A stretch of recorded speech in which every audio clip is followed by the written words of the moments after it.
Hello, Learn 11 class. Welcome to video 1 of 2 videos on study reading this week. This is the first video. What you'll need for this video is the handout that you will find on Canvas where this video is, the lecture notes handout. Okay, those are some activities that we'll do. And then also we're going to do an activity on another handout. You'll find it under the homework activity area B. Even if you are not planning on handing in the homework for the area B, if you're not planning on handing in this activity for homework area B, that's okay. We're still going to start the activity, so you'll need that handout too. If you are planning on doing homework area B activities for homework credit, because you need to, you still need to complete a homework from area B, what you'll do is you will complete this activity here where it says activity 1 on activity 2, okay? So activity 1 is going to continue on from where we leave off in this lecture, and you'll understand what that means as we go through the video. And then activity 2 is a totally separate activity where you will write, or you will print out just one page from a reading that you are assigned. So you may be assigned 12 pages, but I only want to see 1. And you will highlight and annotate according to this lesson. So listen to both videos 1 and 2, understand what the different steps of study reading, apply them in this activity, and then you'll upload your homework based off there. Okay, so these are just lecture notes, and your study reading activity is here. And even if you are not planning on doing the study reading activity for credit, we are still going to do this activity or start this activity, okay? So let's begin with the slides. Okay. Oh, what else you'll need? A piece of paper to do your quick writes and take notes.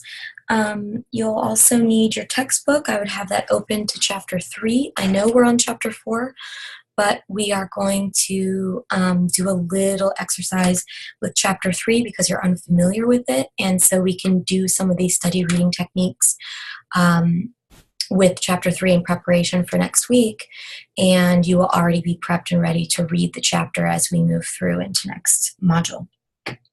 You'll also need some highlighters and pens, and of course something to write with. Okay, so as we move forward, this video is going to talk about the 3 phases of muscle reading.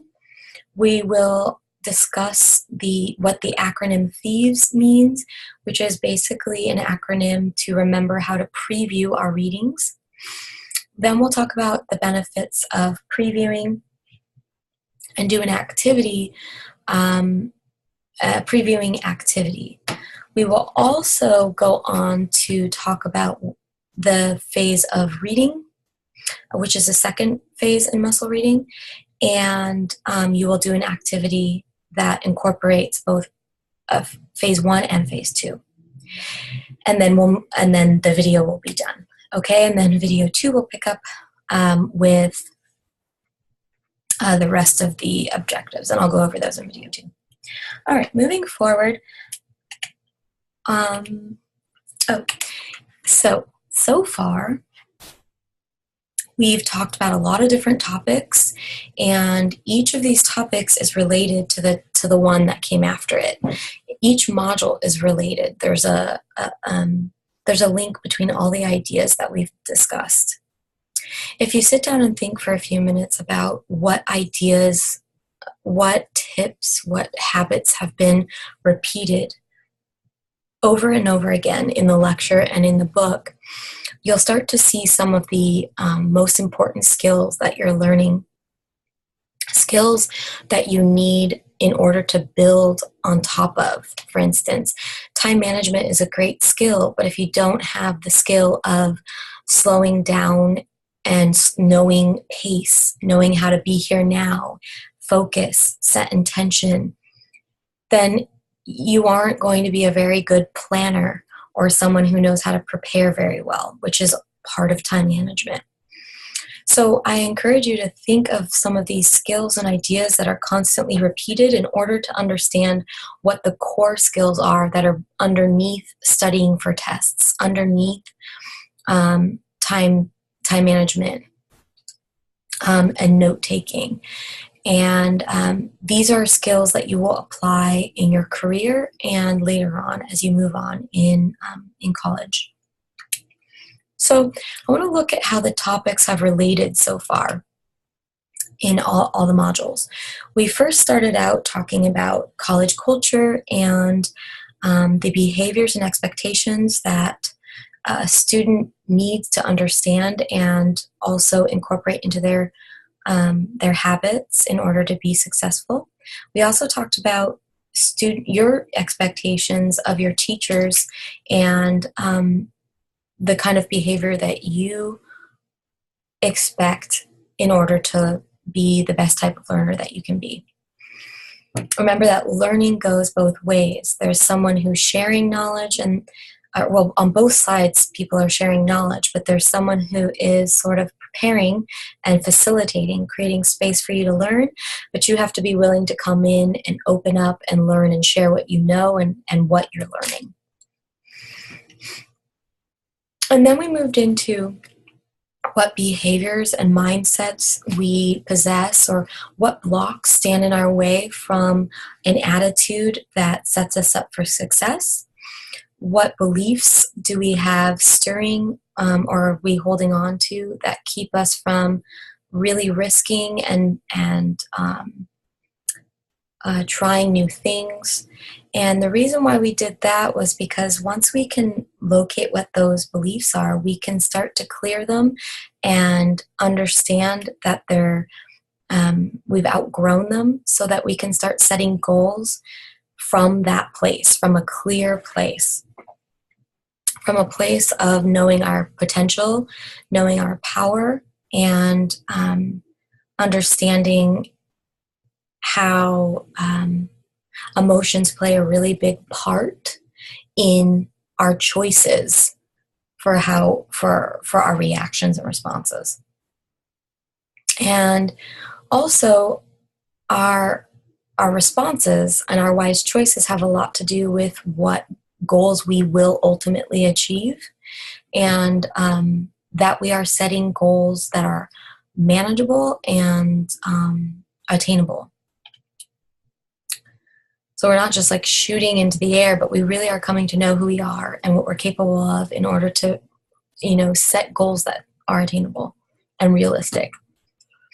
And then we talked about time management, because time management is so important for long-term and short-term goals, for planning and staying prepared, for juggling multiple roles and knowing how much we can take on in order to meet our goals.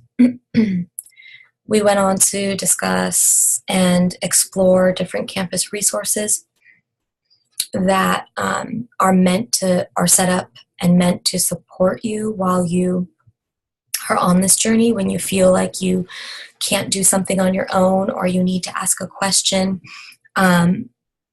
Now that you have goals that are set and you're wanting to make a plan, or you have a plan, who is here to help you carry that plan out?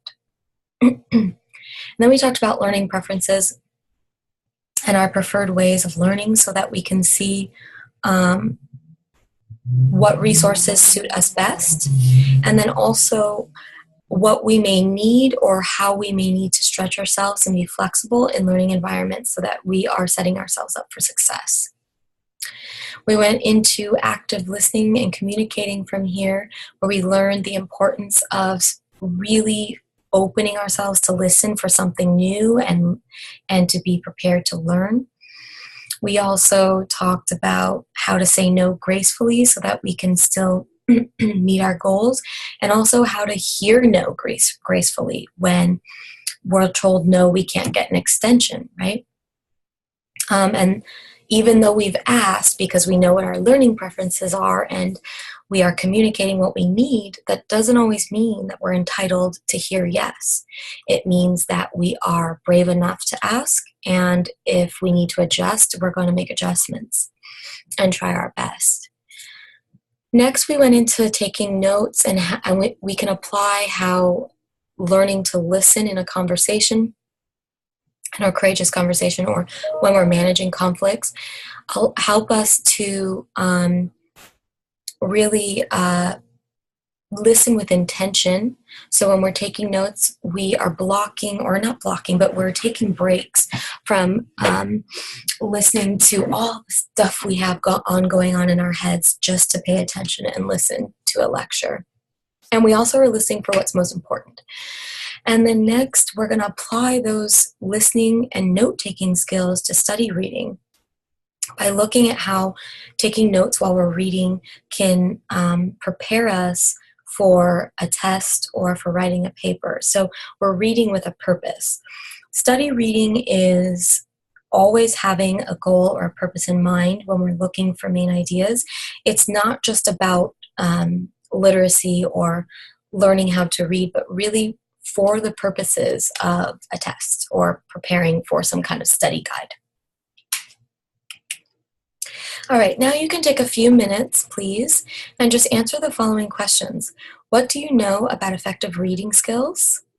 What is your reading process? When you sit down to read, what do you do? What's your reading habits?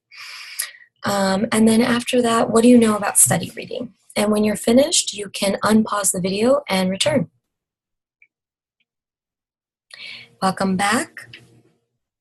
So you did your short write, and hopefully, and are discovering that you have a pattern when you sit down to read. And it's that pattern that we can make adjustments to if we need to make sure that we are using our time most effectively and still retaining and comprehending the information that we're reading.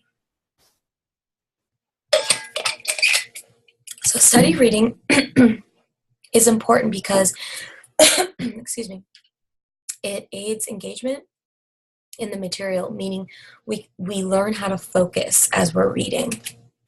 It also helps us, of course, to spend less time, but to comprehend and retain more of the information that we're reading. And it also reminds us to set an intention as we're reading. We have a purpose behind why we're reading this. We are going to use this information later. So we're critically thinking about how this information is going to show up later in the class. Okay, so in your textbook, Becoming a Master Student, between pages 139 and 140, your book talks about the 3 phases of muscle reading: before you read, while you read, and after you read. And phase 1 is really about previewing. It's about, we do not have a pen or a highlighter in our hands. We're not taking notes. We're simply looking at all of the pages, noticing how many pages there are. We're noticing beginning, middle, and end. So we're kind of creating a rough outline in our minds. And we're also starting to get curious and ask questions of the text. And then we move into phase 2, where we focus our intentions to flag the answers to the questions we've asked in phase 1. In phase 3, it's all about reviewing several times in several different ways. All right, so to begin phase 1, again, like I mentioned, is looking over the entire reading assignment. We are looking at who wrote it. We're looking at headings and subheadings, and I'll go deeper into this in a couple of slides here where I talk about the specifics of what we're looking at. So you don't need to write all of this stuff down, but these are some of the areas that we're going to look at during our preview. We're going to begin to ask questions. We might turn the subheadings into questions, or we might just start getting curious and asking questions of the text.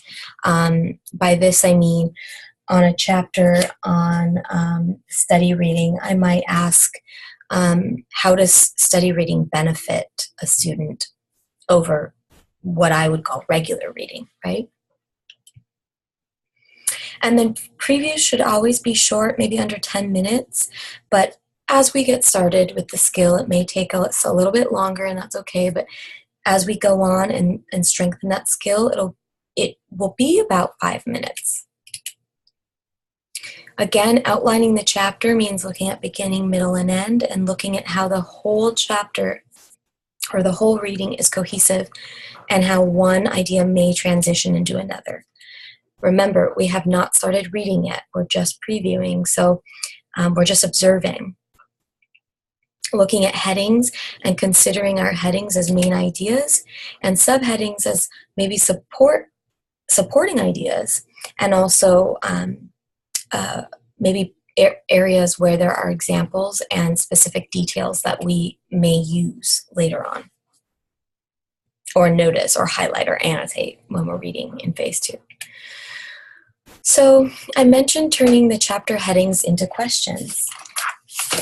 I'm going to turn to chapter 3, and I'll give you the page number here, and so that you can notice, what I'm talking about. I'll give you an example. So in chapter 3, let's see, let me find a short one. Okay, on page 116, there's discussion at the bottom of page 116. The heading says the memory jungle. And I might ask a question. I can use any of the 5 W's and 1 H to get me started with getting curious. So I can ask something like, how does the memory jungle work? Or how does it apply? Or what is the memory jungle? And I might write that in pencil next to the heading, and that'll just allow me to look for answers when I'm doing my reading. If there are no headings in the reading, like a journal article that you're reading, you can look at the first and last sentence of every paragraph, and that should tell you the main ideas of those paragraphs. Okay, now you're going to need your Thieves page, your handout. It looks like this. Okay, you're going to fill in the blanks as I go along with these slides. Please. All right. So for T, we have the topic or title. We want to notice the title and maybe engage with the title by asking questions. We're going to look at headings and subheadings because we know those are main ideas. So we may turn those into questions as well. We'll notice if there's an introduction to the reading, like a biography of the writer or anything that will give us context, meaning the history or background of the subject. We'll look at every first sentence if there are no headings or subheadings. And then we'll look at the visuals. Visuals meaning the words in bold, in italics, the colors, pictures, any diagrams, and words that stand out that may be difficult or we know we're going to need to pay attention to. And then some readings have critical thinking questions at the end to help you understand what the main ideas were in the reading. So you may want to notice if that's present or if there are any quizzes at the end of the chapter for you to check your memory and also to test whether or not you gathered all the main ideas. And also there could be a summary at the end of the reading. So you want to check for that too. Now, if your preview has been successful, you can answer these 3 questions. You'll be able to explain what you think the chapter's about or the reading's about. You'll be able to explain how it's organized from beginning, middle to end, and we have not read yet. We're still just previewing. So you're really kind of making a guess. You're just sensing how this reading was put together. And then you'll probably notice what's most important to pay attention to as you're reading, because you'll see where a lot of the bolded words are, maybe some vocabulary words that you're unfamiliar with, and then you'll spend your time and energy in those places. The three main benefits of previewing is that it's very short, but it's effective. It boosts the memory and allows us to really understand what we're reading in a way that we'll be able to write summaries. It helps us to concentrate in on the most important aspects of a reading, and I already mentioned that it really helps with remembering information. Now, what you'll need from the handout is, oops, wrong one. You're going to need the handout from Area B homework that's in Canvas for you. It looks like this. And what we're going to do is, let me go back to the slide. So make sure you have this next to you. Give you some instruction here. You're first going to use the thieves method to preview chapter 3. So you're not reading chapter 3, you're previewing it, okay? This means you're just observing, you're flipping through the pages and noticing all the different aspects of the chapter that Thieves says that we look at when we're previewing. Okay, so you pause the video now until you finish previewing chapter 3, and also give yourself about, 3 minutes. Okay, you should be back now. And also, hopefully you timed yourself and gave yourself about 3 minutes. Now we're going to move on to step 2. And this is where you know what? Let me go back one. Oops. Oh, no, that's right.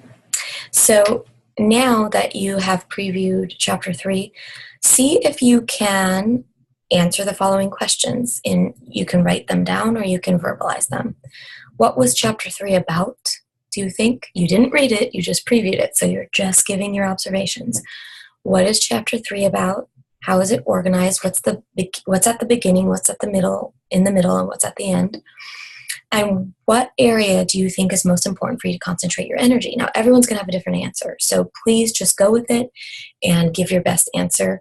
Pause the video and come back when you're done. Okay, welcome back. We're going to do the last part of this exercise, which is using the Thieves handout, which is actually the Area B handout for study reading. It's this one. You're going to create study questions for each of these question words. These are the 5 W's, one each again. So choose a few chapter headings from chapter 3 and turn them into questions. Let me give you another example. On page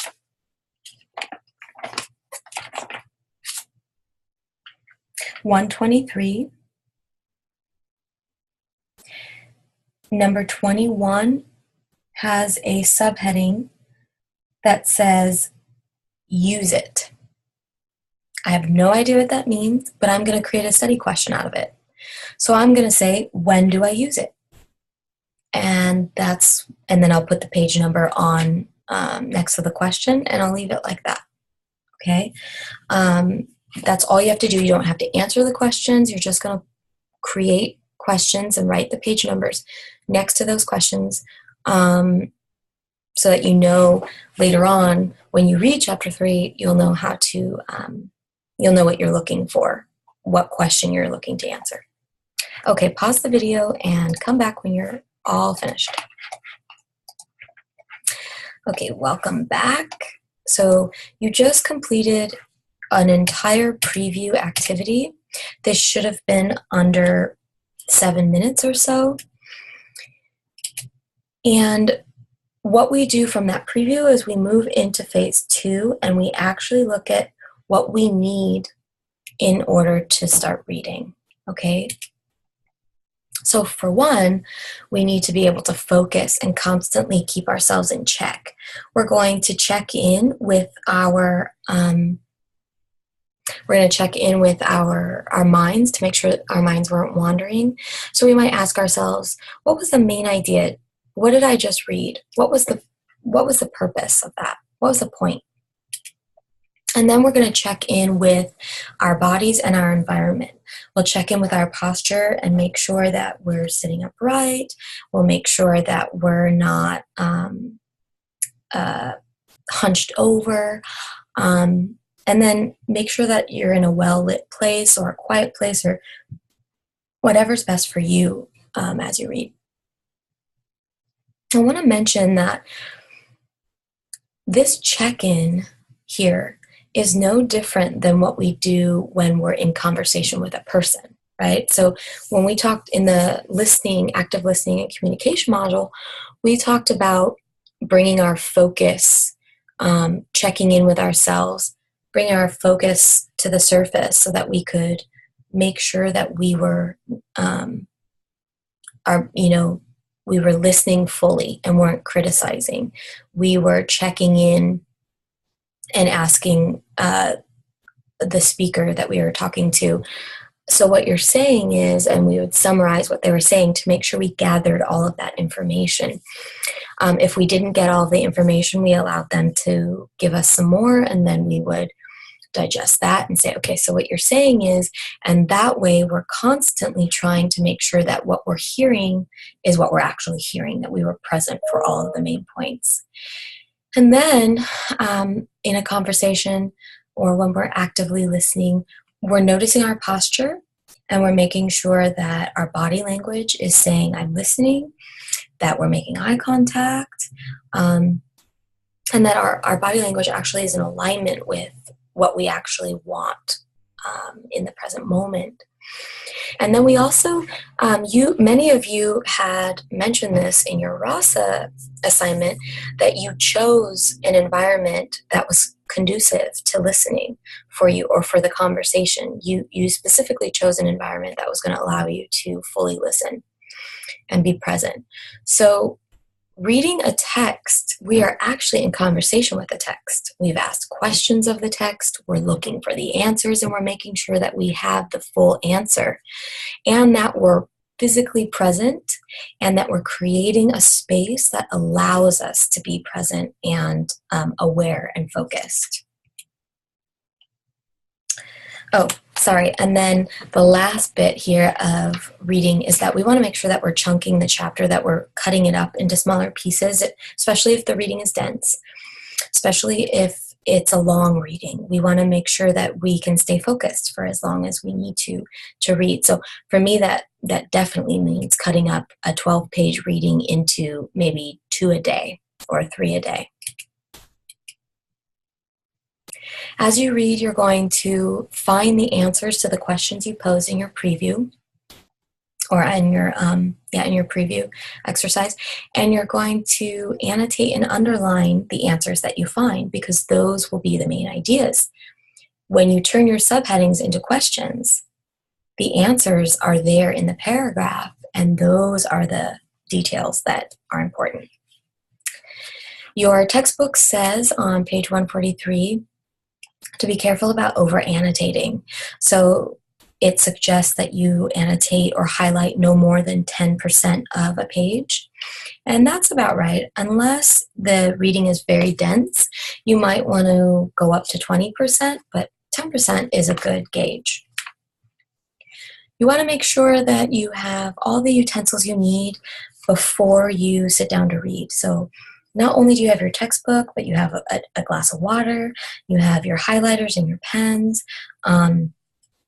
maybe you need Post-its or a piece of paper to take notes, so that you don't have to keep constantly getting up to get what you need, but you just create that next to you or around you so you're not always having to break your focus. And then a really good key or tool is to, especially for a dense reading, something that's really packed with information that's difficult to digest or understand. As you read small sections, and then in the margins you can write the main ideas or the meaning, what you gathered from it, in your own language, so that later on when you go back to review your notes for a test or to write a paper or something, or a presentation, you have your own language in the margins, and you don't have to reread that dense material unless you really need to. Also, doing this, taking dense material or new information and turning it into our own language, actually helps us with memory and retrieval. It helps us to keep that new information in our brains longer. All right. Now, please go back to your lecture notes. They look like this. Okay. And the second page is what's called the highlighting important information, okay, activity. It says that at the top. And so I want this to be near you, and also have your thieves page next to you as well. Some of the things I'm gonna ask you a few questions here to get you started on this activity. Take a look at the title, okay? And with the title, it's a question already. So that heading has already been turned into a question. But I would like you to take a minute and look at the keywords in the title. Write down a keyword or two.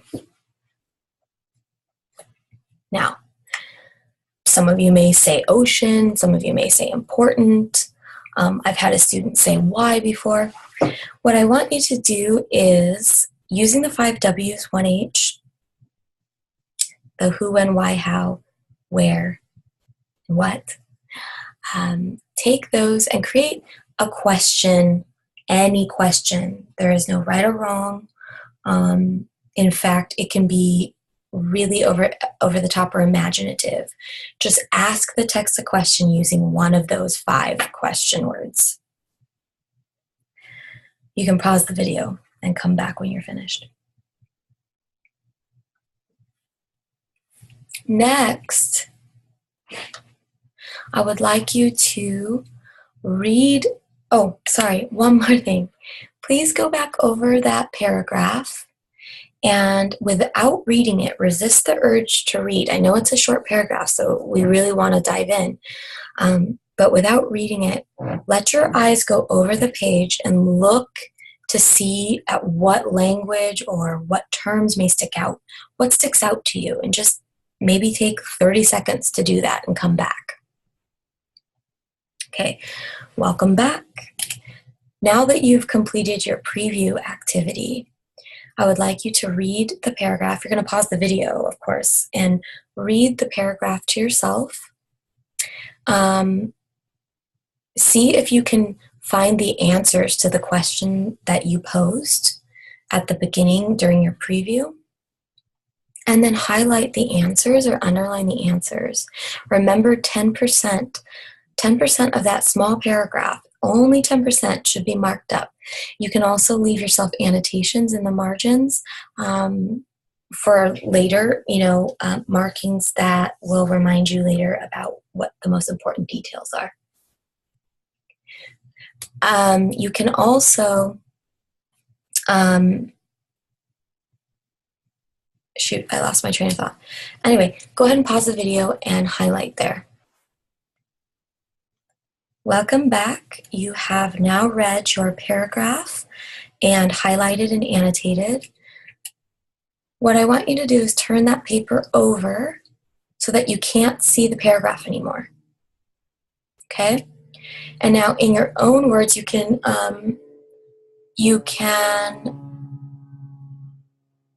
summarize in your own language. It does not have to be correct. Please summarize the paragraph as if you were taking a quiz. If this were a quiz, what were the most important parts? And explain. And pause the video now and come back.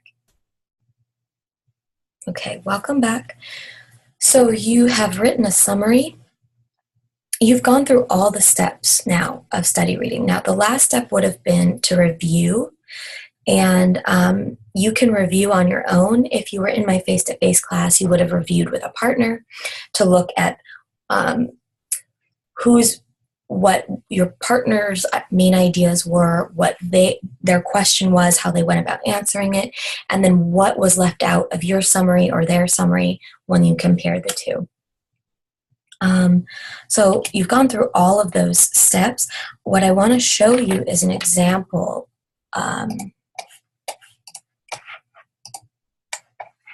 activity here. And so what you see is the key word here, ocean, and what I think of when I see the word ocean is biology class or whale watching or whatever, and I'm just making a note to myself because this may help me later. One student may draw a whale or something off to the side, and you never know how that's going to come into play or be used as a memory tool later when we're studying. There's a lot of questions I'm asking the text, okay? And what this does is it gives me study questions so that, yes, you've written your summary, you have answered one study question or a main ideas question, but also engaging with the text by writing several questions allows you later to test yourself and verbally give a summary, okay? Let's talk about that now. Let's talk about phase 3.